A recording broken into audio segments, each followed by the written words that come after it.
Hello friends and students, my name is Ritesh Rai from Rai classes.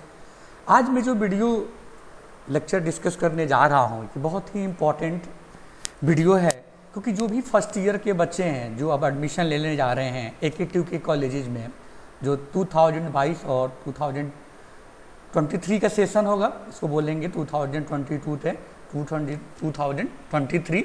First year में जो भी बच्चे एडमिशन लेते हैं वो बहुत ही ईगर होते हैं कि कौन से सब्जेक्ट पढ़ने हैं, कौन से सब्जेक्ट हमारे लिए इजी होता है, कौन सा सब्जेक्ट हमारे लिए टफ होता है।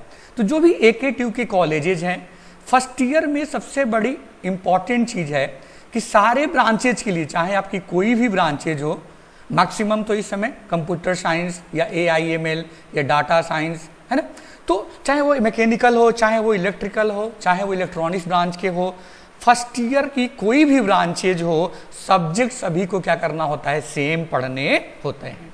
ये सबसे बड़ी इंपॉर्टेंट चीज़ है कि आपकी कोई भी ब्रांचेज हो, चाहे फर्स्ट ईयर में कोई भी ब्रांच से हो, आपको सारे सब्जेक्ट जो होते हैं फर्स्ट ईयर में, ब्रांच से कोई मतलब नहीं है, सब्जेक्ट सभी का क्या होता है, सेम होता है। हाँ, सेकेंड ईयर ऑनवर्ड्स आपके कोर सब्जेक्ट आने लगते हैं, जैसे कि आपकी ब्रांच होगी उसके अकॉर्डिंग क्या होता है, आपका सब्जेक्ट होगे। तो मैं आज डिस्कस करने जा रहा हूं कि जो फर्स्ट ईयर में AKTU के कॉलेजेज हैं, जितने भी सारे कॉलेज हैं जो AKTU से अफिलिएटेड हैं, सभी को क्या करना होगा, ये सब्जेक्ट पढ़ना होगा, चाहे आपकी कोई भी ब्रांच हो। जनरली अभी लास्ट एंड पे एडमिशन है और काउंसलिंग हो रही है। अभी क्लासेज लगभग थोड़ी जगह स्टार्ट हो चुकी है और नियर अबाउट सितंबर एंड में या अक्टूबर फर्स्ट वीक में हर जगह क्लासेज क्या हो जाएगी, आपका स्टार्ट हो जाएगी। तो पहले मैं आपकी जो वेबसाइट है जहाँ पे आपकी सारी इंफॉर्मेशन मिलेंगी, उसके बारे में मैं डिस्कस करने जा रहा हूँ। ये जो आपकी वेबसाइट है, इसका doctor APJ Abdul Kalam technical university, जो AKTU का फुल फॉर्म है पूरा, है ना, कि doctor APJ Abdul Kalam technical university. ये जो आपके प्रेसिडेंट थे, उनके मरने के बाद इस यूनिवर्सिटी का पहले इसका नाम UPTU था, Uttar Pradesh technical university. Then इसका नाम फिर MTU भी हुआ, है ना, महामाया टेक्निकल यूनिवर्सिटी। देन फिर इसका GBTU हुआ, गौतम बुद्ध टेक्निकल यूनिवर्सिटी। लेकिन लास्ट में APJ अब्दुल कलाम के नाम पे है, जो भी AKTU के कॉलेज है इससे एफिलेटेड है। तो यहाँ पे जो मेन आपके काम से रिलेटेड है एकेडमिक्स, इसमें यदि आप एकेडमिक्स में जाओगे तो यहाँ पे आपको सिलेबस मिलेगा कि कौन कौन से सिलेबस आपके फर्स्ट ईयर में हो या सेकेंड ईयर में हो। यहाँ पे एकेडमिक्स में आपकी ब्रांच की कोड क्या है, सारी इंफॉर्मेशन मिलेगी। यहाँ पे आपके एडमिशन से रिलेटेड, है ना, सारी इंफॉर्मेशन मिलेगी। यहाँ पे एग्जामिनेशन से रिलेटेड, कब आपका एग्जाम होगा, एक्सटर्नल पेपर कब होंगे, है ना, आपके एग्जाम के कोड क्या होगा, एग्जाम के सेंटर कहाँ होंगे, क्योंकि सेल्फ सेंटर नहीं होता है। सेल्फ सेंटर का मतलब है जहाँ पे आप स्टडी करते हो वहाँ पे एक्सटर्नल पेपर हो तो सेल्फ सेंटर बोलते हैं, लेकिन यहाँ पे ऐसा नहीं होता है। यदि आप A कॉलेज में पढ़ते हो तो आपका जो एग्जाम होता है वो B कॉलेज में, है ना। तो ये आपका एग्जामिनेशन बताता है कि एग्जामिनेशन सेंटर क्या होगा, एग्जाम की डेट क्या होगा, इसमें आपको मिलेगा। देन आपका रिजल्ट, ये बड़े इंपॉर्टेंट चीज़ है। जब आप एग्जाम दोगे, एंड टर्म का एग्जाम देंगे जिसको मेन एग्जाम बोलते हैं, उसके एग्जाम होने के बाद इस आपकी वेबसाइट पे रिजल्ट आएगा, जिसमें कॉलेज के जो इंटरनल पेपर होंगे, जो इंटरनल कॉलेज एग्जाम लेता है, जिसको सेशनल पेपर देते हो आप, इंटरनल और एक्सटर्नल मिला करके यहाँ पे आपका रिजल्ट आता है। यहाँ पे इंस्टीट्यूशन, जिस कॉलेज के बारे में आप जानना चाह रहे हो, वहाँ पे आपकी सारे कॉलेज की, है ना, जो भी कॉलेज होगा उसकी इंफॉर्मेशन मिलेगी। उसके बाद इससे आपको बहुत ज़्यादा मतलब नहीं है कौन कौन सी फैकल्टी है, यदि RTI आपको डालना है, कहाँ कहाँ से कोलिब्रेशन है हमारी इस यूनिवर्सिटी के, कहाँ कहाँ से एफिलिएशन है, ये सारी चीज़ें। तो मेन जो आपकी काम है एकेडमिक्स, इसमें आपको सिलेबस मिलेगा पहले। इसके बाद है आपका ऑर्डिनेंस, है ना, ऑर्डिनेंस में क्या क्या है आपका, जैसे रूल्स होते हैं, कोई चेंज आता है। उसके बाद एक आपको मिलेगा सर्कुलर। सर्कुलर में क्या होता है कि डे बाय डे जो भी अपडेशन होगा, जो भी एग्जाम से रिलेटेड होगा, एडमिशन से रिलेटेड होगा, या जो भी आपकी यूनिवर्सिटी में चेंजेज होगा, वो सर्कुलर में आपको मिलेगा। तो मेनली जो आपके लिए इंपॉर्टेंट है academics, then admission, then examination, then result, ये आपके 4 पार्ट मेन पार्ट है। अब आते हैं जो मेन जो है आपका कि फर्स्ट ईयर में आप यदि एडमिशन लेते हो तो कौन कौन से सब्जेक्ट आपको पढ़ने हैं। तो ये अभी लास्ट ईयर ही चेंज हुआ है, रिवाइज आपका बीटेक फर्स्ट ईयर के कॉमन आपके आए हैं revise evolution scheme and syllabus for B Tech first year. तो ये सारी ब्रांचेज के लिए है, ऑल ब्रांचेज, चाहे आपकी कोई भी ब्रांचेज हो किसमें, फर्स्ट ईयर में।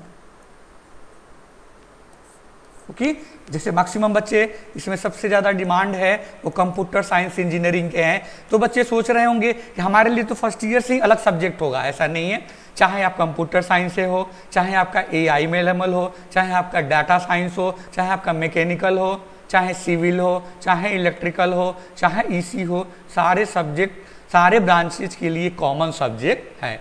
आइए हम डिस्कस करते हैं बीटेक फर्स्ट सेमेस्टर के लिए। तो सारे ब्रांचेज के लिए एक्सेप्ट बायोटेक्नोलॉजी एंड एग्रीकल्चर, इनके लिए सब्जेक्ट नहीं है। जरा ध्यान से सुनिएगा, पहले सेमेस्टर में वो कॉलेज के ऊपर डिपेंड करता है कि वो इंजीनियरिंग फिजिक्स चलाए या इंजीनियरिंग केमिस्ट्री, इन दोनों में से एक सब्जेक्ट आपका चलेगा। या तो इंजीनियरिंग फिजिक्स पढ़ोगे या फिर क्या पढ़ोगे, इंजीनियरिंग केमिस्ट्री, है ना। ये L फॉर लेक्चर, 3 लेक्चर होंगे, T फॉर ट्यूट होता है 1 होगा, P फॉर प्रैक्टिकल, प्रैक्टिकल नीचे होता है ना। CT मतलब क्लास टेस्ट होता है, ये 30 मार्क्स का होता है। TA फॉर टीचिंग असेसमेंट, ये टीचर के ऊपर डिपेंड करता है, वह आपकी अटेंडेंस होता है, इसमें असाइनमेंट होता है। इन दोनों के मिलाकर के 50 नंबर होते हैं। ये सब कुछ आपके ऊपर डिपेंड है। यदि आप अच्छा सा सब कुछ करते हो तो टीचर आपको 50 में से असेसमेंट करके मार्क्स देता है। देन आपका एक्सटर्नल पेपर होता है जो मेन एग्जाम होता है। इन दोनों को ऐड मिला करके कितना हो गया, 150 मार्क्स। मतलब चाहे फिजिक्स हो चाहे केमिस्ट्री हो। हाँ, यदि आप इंजीनियरिंग फिजिक्स फर्स्ट सेमेस्टर में पढ़ते हो तो ये श्योर है कि इंजीनियरिंग केमिस्ट्री आपका क्या होगा, सेकंड सेमेस्टर में होगा। यदि केमिस्ट्री फर्स्ट सेमेस्टर में पढ़ते हो तो सेकंड सेमेस्टर में क्या पढ़ना होगा, आपको इंजीनियरिंग फिजिक्स पढ़ना होगा। ये डिपेंड करता है कॉलेज के ऊपर। ओके, देन इंजीनियरिंग मैथमेटिक्स 1, ये आपको फर्स्ट सेमेस्टर में सभी को पढ़ना है। देन बेसिक इलेक्ट्रिक, वही सब्जेक्ट का मार्क्स सेम डिस्ट्रीब्यूशन है, 50 नंबर का आपका इंटरनल होगा और 150 टोटल हो जाएगा। अब ये ध्यान रखना, पास होने के लिए 30 नंबर लाना बहुत ज़रूरी है सारे सब्जेक्ट में, जितने भी 100 मार्क्स के हैं। यदि आपके 30 से 29 भी आता है तो आप उस सब्जेक्ट में क्या हो, आप फेल हो। ओके, 30% आपके मार्क्स आने ही चाहिए। और लगता होगा 100 में 30 नंबर तो हम ला ही देंगे, इतना आसान नहीं है। 82 के कॉलेजेज में सब्जेक्ट जो पेपर्स होते हैं, जैसे मैथमेटिक्स हो गया, इलेक्ट्रिकल हो गया, ये पेपर टफ आते हैं, है ना। इनको आपको बहुत अच्छे से करना होगा और डिस्कस करेंगे सिलेबस। जब डिस्कस करेंगे तो कौन सा सब्जेक्ट आपको अच्छे से पढ़ना है, कौन से टॉपिक्स पढ़ना है, ये भी कमिंग वीडियो लेक्चर में आपको मिलेगा। अब यहाँ पे कुछ कॉलेज में पहले बेसिक इलेक्ट्रिकल फर्स्ट सेमेस्टर में चलाया जाता है, तो सेकेंड सेमेस्टर में चला जाता है emerging domain in electronics engineering.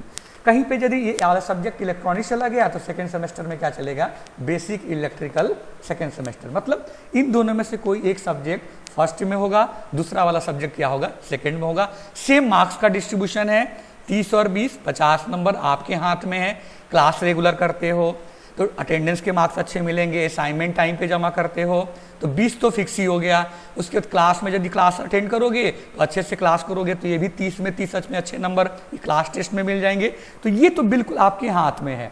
फिर ये एक्सटर्नल पेपर होता है, फिर इसमें भी यदि आप ये अच्छा करते हो तो यहाँ भी अच्छा करोगे तो 150 मार्क्स हो जाएगा। इसमें से आप अच्छा गेन कर सकते हो, पासिंग मार्क्स 30 ही है।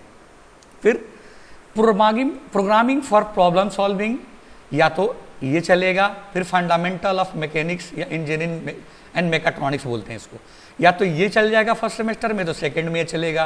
यदि फर्स्ट सेमेस्टर में ये कॉलेज चलाएगा, ये कॉलेज के ऊपर डिपेंड है, ये कॉलेज जिससे अकॉर्डिंग चलाएगा उसके अकॉर्डिंग होगा। फिर अब लैब, ये थ्योरी के हो गए। फिजिक्स यदि चलेगा फर्स्ट सेमेस्टर में तो उससे रिलेटेड फिजिक्स लैब होगी। यदि केमिस्ट्री चलेगा फर्स्ट में तो केमिस्ट्री लैब होगी। सिमिलरली इलेक्ट्रिकल फर्स्ट सेम में चलेगा तो इलेक्ट्रिकल लैब होगी। यदि इलेक्ट्रॉनिक्स होगा फर्स्ट सेमेस्टर में तो इलेक्ट्रॉनिक्स होगी। नेक्स्ट वाली लैब सेकंड सेमेस्टर होगा। Same programming for problem solving, है ना, ये आपकी लैब चलेगी। फिर इंग्लिश की लैंग्वेज हो गया। फिर हो गया engineering graphics and design lab हो गया। मैकेनिकल एंड वर्कशॉप लैब है, फिक्स है। फिर AI फॉर इंजीनियरिंग और इमर्जिंग टेक्नोलॉजी फॉर इंजीनियरिंग, ये फिक्स सब्जेक्ट है, ये आपके चलने हैं और ये आपके 25 मार्क्स के ही है आपके। ओके, और 25 और आपका 25 का इंटरनल है, 25 का एक्सटर्नल है, दोनों मिला के 50 मार्क्स है। ये तो फर्स्ट सेमेस्टर के हो गया। अब सेकेंड सेमेस्टर वहीं सेम, यदि वहाँ फिजिक्स चला गया तो यहाँ पे अब केमिस्ट्री चलेगा, सब उल्टा है। यदि वहाँ केमिस्ट्री चल गया तब सेकेंड सेमेस्टर में क्या चलेगा, फिजिक्स। हाँ, मैथ है अलग चलेगा, मैथ फर्स्ट में भी पढ़ना है, सेकेंड में भी पढ़ना है, ये फिक्स है, दोनों का सिलेबस बिल्कुल अलग अलग। अब यहाँ पे देखिए, इलेक्ट्रिकल यदि फर्स्ट सेम में चल गया तो इलेक्ट्रॉनिक्स सेकेंड सेम में चलेगा, इलेक्ट्रॉनिक्स यदि फर्स्ट सेम में चल गया तो इलेक्ट्रिकल आपका कॉलेज के ऊपर डिपेंड है। सेम इसमें भी वही कॉन्सेप्ट है, सेम वही लैब, फिजिक्स चलेगा तो फिजिक्स लैब, केमिस्ट्री चलेगा तो केमिस्ट्री लैब। सेम मार्क्स का डिस्ट्रीब्यूशन है, बिल्कुल सेम है वहीं, 30, 20, 50 और 100 मिलकर 150 हो जाएगा। फिर वहीं यदि इलेक्ट्रिकल चलेगा तो इलेक्ट्रिकल की लैब, इलेक्ट्रॉनिक्स चलेगा तो इलेक्ट्रॉनिक्स की लैब। फिर वहीं प्रोग्रामिंग फॉर सॉल्विंग और English language, graphics lab and design, mechanical works of love, AI for, एक हो गया आपका सॉफ्ट स्किल 2। ठीक है, ये सब्जेक्ट आपका सेकेंड सेमेस्टर में पढ़ना है। ओके, तो मेन जो है आपका ये ध्यान देने वाला है कि इंटरनल जो पेपर होते हैं कॉलेज में जो होते हैं, इसको इंटरनल बोलते हैं, ये होते हैं टोटल 50 मार्क्स के मैक्सिमम सब्जेक्ट के। और जो एक्सटर्नल पेपर होते हैं जो यूनिवर्सिटी एग्जाम कराती है, ये होते हैं 100 मार्क्स के। तो ये तो कॉलेज के ऊपर डिपेंड है, ये थोड़ा बहुत रिलेटिव आपको मिल जाती है, लेकिन ये कोई भी पेपर बनाता, नहीं पता किसने बनाया है, यहाँ तो मेनली जो टीचर पढ़ाते हैं वही बनाते हैं, यहाँ तो आपको मार्क्स मिल जाता है यदि, लेकिन यहाँ में 100 में से पासिंग मार्क्स जो है वो 30 है। ये लाना बहुत जरूरी है। प्रीवियस सेमेस्टर का रिजल्ट बहुत खराब है, मैथमेटिक्स 1 का बहुत ही रिजल्ट खराब है, सिमिलरली मैथ 2 का पेपर भी बहुत टफ आया है, इलेक्ट्रिकल का भी पेपर बहुत ही टफ आया है। तो ये मेरे कहने का मतलब है कि इन सब्जेक्ट को आपको बहुत ही अच्छे से पढ़ने हैं, और आपको लगता है कि 100 में 30 नंबर सर आसानी से ला देंगे, ऐसा नहीं होता है ना। हाँ, मेहनत करोगे तो 100 में आप 98 भी लाओगे, 99 भी लाओगे। हाँ, ये ध्यान रखना है कि 30 नंबर तो लाना ही लाना है, अदरवाइज आपकी कैरी पेपर्स आ जाएंगे। जब तक 30 नंबर इस सब्जेक्ट में नहीं आएंगे, उस पेपर में आप पास नहीं होंगे, और तब तक आपको डिग्री नहीं मिलेगी। डिग्री तभी मिलती है बीटेक की जबकि सारे पेपर आपका क्लियर होना चाहिए, है ना, सारे सब्जेक्ट क्या होना चाहिए, आपके क्लियर होना चाहिए। तो नेक्स्ट वीडियो लेक्चर में मैं डिस्कस करूंगा कि सब्जेक्ट की वेटेज क्या है, कौन सा सब्जेक्ट आपको कितने घंटे पढ़ना चाहिए, किस तरीके से पढ़ना चाहिए, कौन सी बुक पढ़ना चाहिए, है ना, ये सारी चीज़ें आपको नेक्स्ट वीडियो लेक्चर में डिस्कस करेंगे। मेरे राय क्लासेज को लाइक एंड सब्सक्राइब करिए, सो डैट कि आप मैक्सिमम सारे वीडियोज आप देख सकें। और आप प्लेलिस्ट में जा कर के मैथमेटिक्स 1 की भी वीडियोज हैं, इलेक्ट्रिकल इंजीनियरिंग के भी वीडियो हैं, आप देख सकते हैं। इससे आपको आइडिया चल जाएगा और क्या क्या सब्जेक्ट पढ़ना है और क्या क्या टॉपिक्स पढ़ना है, किस तरीके से पढ़ना है, ये सारी चीज़ें पता चल जाएगी। ओके।